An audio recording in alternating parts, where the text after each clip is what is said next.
हालांकि अभी भी मैं इस मत पर अडिग हूं कि बेसिक गलती तो शाहीन बाग आंदोलन के समय ही हो गई। उस आंदोलन को सख्ती से कुचल दिया जाना चाहिए था। यदि ऐसा हो पाता तो किसान आंदोलन इस कदर भड़कता ही नहीं। इन लोगों ने सरकार की नरम नीति देख ली थी, लेकिन साथ में यह देखना भी आवश्यक है कि इस तथाकथित किसान आंदोलन में वास्तविक किसानों के अलावा राष्ट्र विरोधी तत्व भी बड़ी संख्या में थे। वास्तविक किसानों को राष्ट्र विरोधी तत्वों से अलग करना आवश्यक था। लेकिन यह भी सच है कि अब आंदोलन में वह शक्ति न रहेगी और न ही वह नैतिक बल रहेगा। अब आंदोलन जीवियों को भीतर से एक भारी प्रतिरोध का सामना करना पड़ेगा। और मेरा तो मानना यह भी है कि अब सरकार के लिए इस आंदोलन को कुचलना बहुत आसान है, यदि वह ऐसा करना चाहे। जहां तक सीएए और 3 तलाक विरोधी कानूनों को निरस्त करने और 370 को वापस लाने की बात है, मेरा तो स्पष्ट मानना है कि सरकार इन मांगों के आगे झुकेगी नहीं। किसान आंदोलन की बात और थी, क्योंकि इसमें कुछ वास्तविक किसान भी भ्रमवश शामिल हो गए थे, जो वास्तव में बीजेपी विरोधी नहीं थे और न ही राष्ट्र विरोधी थे। उन्होंने तो भ्रमवश कृषि कानूनों को अपने अहित में मान लिया था और इसलिए इस आंदोलन में घुस आए थे। लेकिन सीएए व 3 तलाक विरोधी कानूनों को निरस्त करने और 370 की वापसी की मांग करने वाले लोग निश्चित रूप से राष्ट्र विरोधी हैं और इनके आगे सरकार नहीं झुकेगी। मेरा यह स्पष्ट अभिमत है। ऐसा संभवतः ये लोग भी जानते हैं, इसलिए मांगे तो कर रहे हैं, लेकिन बहुत ही दबी हुई आवाज में। आत्मविश्वास नहीं है उनमें। यह अलग बात है कि हमारी किसी गलती से कभी केंद्र में ऐसी कोई सरकार बन जाए जो इन तत्वों के साथ सहानुभूति रखती हो, तब नहीं कहा जा सकता। लेकिन पता नहीं क्यों मुझे लगता है कि ऐसा अब होने वाला नहीं है। चीजों को व्यक्ति नहीं निर्धारित कर रहे हैं, समय निर्धारित कर रहा है। मित्रों, जिन्होंने इतिहास पढ़ा हो वे इल्बर्ट बिल विवाद जानते होंगे, जिसमें अंग्रेज सरकार मुट्ठी भरी यूरोपियंस के आगे झुक गई थी। इन यूरोपियंस ने इसे अपनी विजय मानी, लेकिन हुआ ठीक उल्टा। राष्ट्रवादियों ने इससे निष्कर्ष यह निकाला कि जब मुट्ठी भरी यूरोपियन संगठित होकर सरकार से अपनी मांगें मनवा सकते हैं, तो हम तो इतने सारे हैं, हम क्यों नहीं। यह घटना भी आधुनिक इल्बर्ट बिल सिद्ध हो सकती है। नमस्कार मित्रों, मोदी जी द्वारा 3 कृषि कानूनों की वापसी की घोषणा की लगातार समीक्षा हो रही है। होनी ही चाहिए, क्योंकि बहुत ही दूरगामी महत्व का निर्णय है ये। मैंने इस मुद्दे पर काफी चिंतन मनन किया, तथ्यों को समझा और इस निष्कर्ष पर पहुंचा कि चीजें हमेशा ब्लैक एंड व्हाइट में नहीं होती, शेडेड भी होती हैं। इसलिए मैं पूर्वाग्रहों से हटकर बिल्कुल स्वतंत्र रूप से इस प्रकरण को समझने का प्रयास कर रहा हूं। पहली बात तो यह कि इन कानूनों की वापसी की घोषणा आखिर हुई ही क्यों? क्योंकि यह मोदी जी के स्वभाव के विपरीत कदम है। इतने दिनों तक वे अड़े रहे और फिर अकस्मात कानूनों की वापसी की घोषणा कर दिए। लोगों की अपेक्षा के बिल्कुल विपरीत था यह कदम। इसलिए वे हतप्रभ रह गए, अचंभित रह गए और आक्रोशित हो गए। विशेषकर वापसी की जो टाइमिंग है वह इसके राजनीतिक निहितार्थ की ओर संकेत करती है। विशेषकर पंजाब और यूपी के चुनाव की ओर कहा जा रहा है कि इसके द्वारा पंजाब में सिखों और पश्चिमी यूपी में जाट वोटों को अपने पक्ष में करने की चेष्टा की गई है। घोषणा के लिए गुरु पर्व का दिन चुनना भी सिख वोटों को आकर्षित करने का एक प्रयास दिखता है। लेकिन यह सोचने वाली बात यह है कि क्या चुनाव को ध्यान में रखना गलत है? बीजेपी से चाहे आपकी कितनी भी नाराजगियां हों, लेकिन उसका चुनाव में हारना हमारे हित में नहीं होता। यह हमने एक बार नहीं अनेक बार देखा है। एक उदाहरण पश्चिम बंगाल का ही है। हम मानते हैं कि बीजेपी वहां की बहुसंख्यक जनता की सुरक्षा के लिए प्रभावी कदम नहीं उठा सकी, लेकिन यह भी तो सच है कि इन चुनावों में यदि बीजेपी जीत जाती तो यह उत्पीड़न होता ही नहीं। बीजेपी के अलावा और किसी पार्टी को चुनना हो तो आप किसे चुनेंगे? आप ही बताइए। कांग्रेस को, समाजवादी पार्टी को, आरजेडी को, किसे? जब जनता भी खींचकर बीजेपी को हरा देती है, जब जनता कभी खींचकर बीजेपी को हरा देती है, तब जो दूसरी पार्टी सत्ता में आती है उसे देखकर वह पछताती ही है। छत्तीसगढ़, राजस्थान और झारखंड के अनुभव हमारे सामने हैं। बीजेपी से नाराज होकर लोगों ने उसे हरा तो दिया, लेकिन अब जो हो रहा है उससे पछता रहे हैं। त्रिपुरा और महाराष्ट्र की हाल की घटनाओं की भी तुलना कीजिए। त्रिपुरा में बीजेपी सरकार है, वहां झूठी अफवाह फैलाने वालों पर कार्रवाई हुई, लेकिन महाराष्ट्र में बीजेपी सत्ता में नहीं है, वहां क्या हुआ हमने देखा। मैं मानता हूं कि हमें योगी आदित्यनाथ और हेमंता विश्व शर्मा जैसे फायर ब्रांड नेता ढेर सारे चाहिए, हर एक राज्य में चाहिए, लेकिन ऐसे नेता देने की क्षमता बीजेपी के अलावा किस पार्टी में है।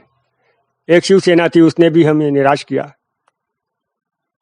अब योगी आदित्यनाथ और हेमंता विश्व शर्मा जैसे मुख्यमंत्री बीजेपी में ही हो सकते हैं। अन्य किसी पार्टी ने ऐसे मुख्यमंत्री दिए हों तो बताइए, या आगे आपको कोई आशा हो तो बताइए। कांग्रेस ने कैप्टन अमरिंदर सिंह को क्यों हटाया और चरण सिंह चन्नी को मुख्यमंत्री क्यों बनाया? क्या इससे समझ में नहीं आता कि कांग्रेस के मुख्यमंत्री चुनने के लिए मानदंड क्या है? योगी जी और हेमंता विश्व शर्मा जैसे नेताओं का चयन बीजेपी की लीडरशिप ने ही किया था। क्या उन्हें नहीं पता था कि ये किस सोच वाले लोग हैं? तो ऐसे सोच वालों का चयन करना क्या कहलाता है? निश्चित रूप से कृषि कानूनों की वापसी की घोषणा की पृष्ठभूमि में राजनीतिक कारण विद्यमान है, विशेषकर पंजाब व यूपी विधानसभा आलोचना का एक प्रमुख कारण भी यही है कि हर राष्ट्रहित में नहीं है, बल्कि राजनीतिक महत्वाकांक्षाओं के कारण उठाया गया कदम है। लेकिन राजनीति में चुनाव तो देखने ही होंगे, क्योंकि वे जीतेंगे तो ही हम उनसे कुछ अपेक्षा कर सकेंगे और अपेक्षाओं पर खरे न उतरने पर कुछ कह सकेंगे। हालांकि अभी भी मैं इस मत पर अडिग हूं कि बेसिक गलती तो शाहीन बाग आंदोलन के समय ही हो गई। उस आंदोलन को सख्ती से कुचला जाना चाहिए था। यदि ऐसा हो पाता तो किसान आंदोलन इस कदर भड़कता ही नहीं। उन्होंने सरकार की नरम नीति देख ली थी। इस आंदोलन में केवल किसान नहीं थे, बल्कि बहुत से राष्ट्र विरोधी तत्व भी इसमें घुले हुए थे। इस बात की पुष्टि तब और हो गई जब इन कानूनों की वापसी के बाद किसी को मैंने कहते हुए सुना कि अब सीए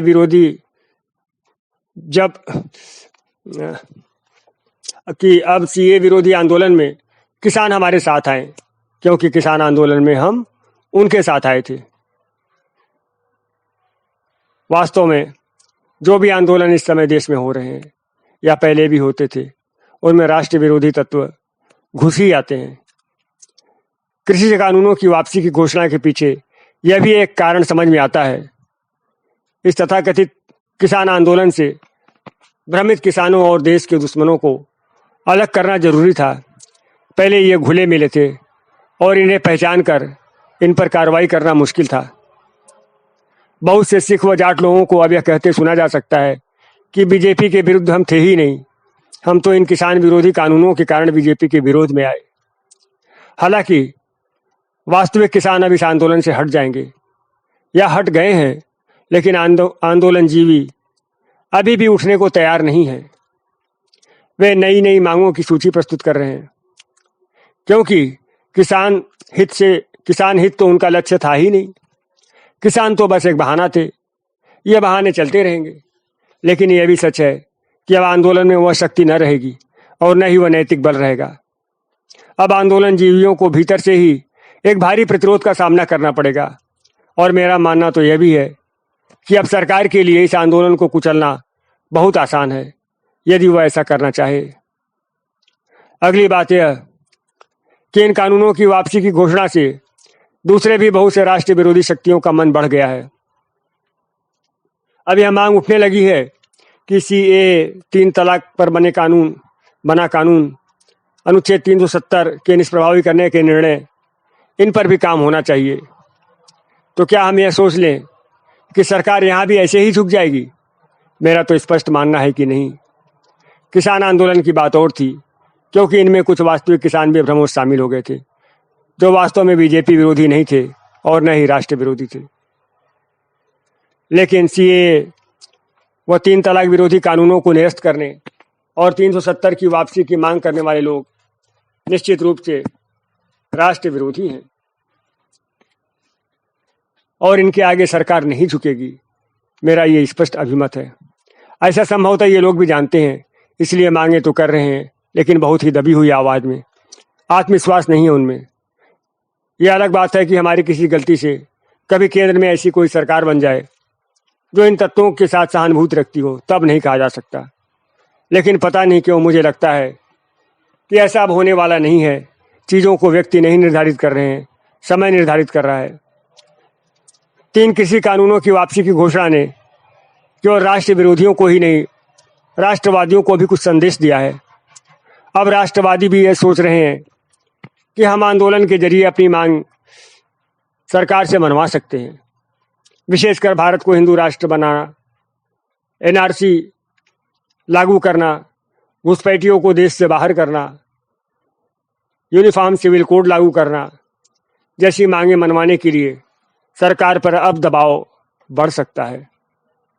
और यह दबाव काम करेगा, बजाय सीएए और 3 तलाक विरोधी कानून निरस्त करने और 370 वापस लाने के दबावों की तुलना में। मित्रों, जिन्होंने इतिहास पढ़ा हो वे इल्बर्ट बिल विवाद को जानते होंगे, जिसमें अंग्रेज सरकार मुट्ठी भर यूरोपियंस के आगे झुक गई थी। इन यूरोपियंस ने इसे अपनी विजय मानी, लेकिन हुआ इसका ठीक उल्टा।